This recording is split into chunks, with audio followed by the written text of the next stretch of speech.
மாணவ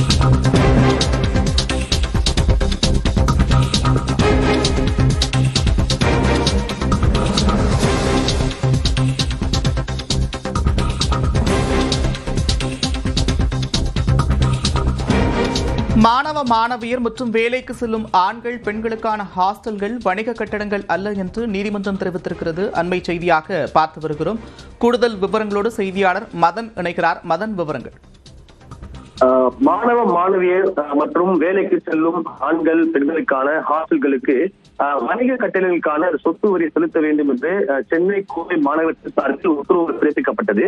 இந்த உத்தரவுகளை ரத்து செய்ய வேண்டும் என்றுதான் ஹாஸ்டல் உரிமையாளர் சார்பில் சென்னை உயர்நீதிமன்றத்தில் இந்த வழக்குகள் தாக்கல் செய்யப்பட்டது. இந்த வழக்குகள் இன்று நீதிபதி ராமசாமி முன்பு விசாரணை வந்தது.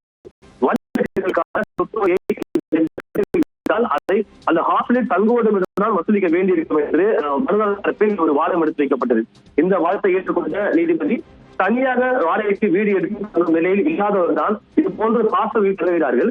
எனவே ஹாஸ்டல்கள் குடியிருப்பு கட்டடங்களுக்கான தவிர வணிக கட்டடங்களுக்கான தர முடியாது என்று தெரிவித்தார். எனவே இந்த வணிக கட்டடங்களுக்கான சொத்து வரியை செலுத்த வேண்டும் என்று பிறப்பிக்கப்பட்ட அந்த உத்தரவுடன் தற்போது செய்தார். மேலும் ஹாஸ்டல்களுக்கு குடியிருப்பு கட்டடங்களுக்கான வரியை மட்டுமே வசூலிக்க வேண்டும் என்றும் தற்போது நீதிபதி இந்த உத்தரவை பிறப்பித்துள்ளார். நன்றி மதன், விவரங்களுக்கு.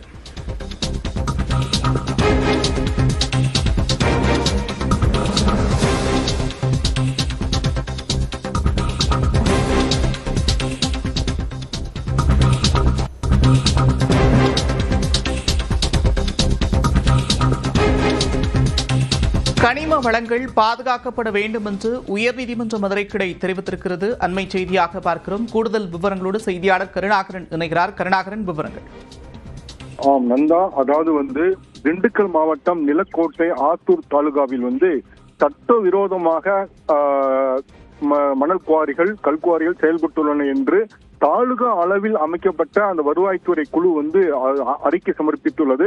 அதன் அடிப்படையில் அந்த சட்டவிரோத குவாரி உரிமையாளர்கள் மீது நடவடிக்கை எடுக்க வேண்டும் என்று பொதுநல மனு தாக்கல் செய்யப்பட்டிருந்தது. திண்டுக்கல்லை சேர்ந்த ராமகிருஷ்ணன் என்பவர் தாக்கல் செய்திருந்தார். இந்த மனு நீதிபதிகள் அனிதா சுமந்த் மற்றும் குமரப்பன் அமர்வில் விசாரணைக்கு வந்தது.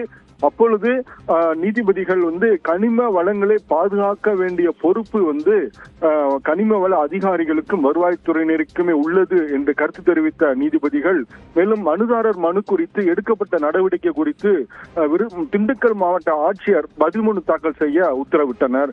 நந்தா, நன்றி கருணாகரன், விவரங்களுக்கு.